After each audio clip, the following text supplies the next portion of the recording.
Hey guys, Adrian here from Redwater Dodge. Guys, I got a guy that called me the other day and I thought I'd bring on that message towards you guys as far as what vehicle you need when you're pulling a trailer and what you need to know as far as, well, what truck you need to pull that trailer. And it goes by what trailer is what, obviously. So obviously we're referring to half tons now. Half tons are more convenient for, well, bumper pull trailers, travel trailers, holiday trailers, I guess the same thing, enclosed flat decks, anything bumper pull related, a half ton is more than enough. Of course, once you go to like maybe a 12,000 plus big trailer, you definitely want to go to a 2,500, guys. The big thing about these trucks, guys, is they can pull quite a bit, but obviously it's not for long periods of times. So the guys that are looking to do anything as far as like big heavy work, like dump trailers, the goosenecks, the fifth wheels, you're definitely going to want to go minimum 2,500. For more stability, a 1 ton is definitely going to be that best truck for your option.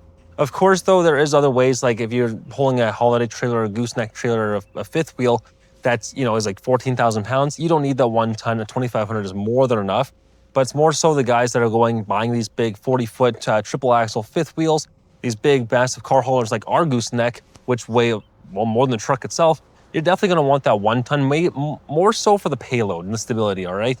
And the big thing to it, why this is a big thing, is because once you go to that payload capacity, and you're adding how much weight to that tongue, think about it this way: a half ton gets, there's say 1,000 pounds of tongue weight on a half ton. The suspension is not rated for much more of that on that tongue. You're going to sit like this and squat down. Yes, the trucks do have air suspension that helps level it out, but it's always not the best case. When you're going to the 3/4 tons, you either can have air or not. But think about, again, the payload. Once you put that gooseneck ball or the fifth wheel, you're putting 20-30% of the weight of the truck right on the payload, so you're going to minimize your actual towing capacity. Same as the 1 tons, that's why you want to go that route. Of course, we can go into dabbling as far as like trailer weights, ratios, and all that stuff of what is what, because each trailer is a little bit different. But just for your own sake, and when you're calling me to saying, I'm looking at this trailer, but I want this truck, you got to look at other things too, because yes, they can tow it, but for long term, you're going to keep the truck for a while, or what's going to be best on maintenance wise too, you do want to look at all the aspects as far as your payload capacity, your tongue weight, what is safe too as far as sway control, guys. Think about it, half tons, and you got a bumper pull. We've all done it with holiday trailers. They sway in the wind, where goosenecks and fifth wheels are much better, more planted.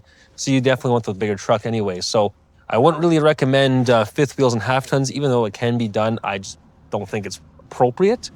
But of course, they are built for that. So guys, there's lots to go over it with you. So if you want any more help or additional info as far as what trailer is best for my truck or what truck is best for my trailer, I'd be more than happy to help anytime. You can give us a call at 780-942-3629.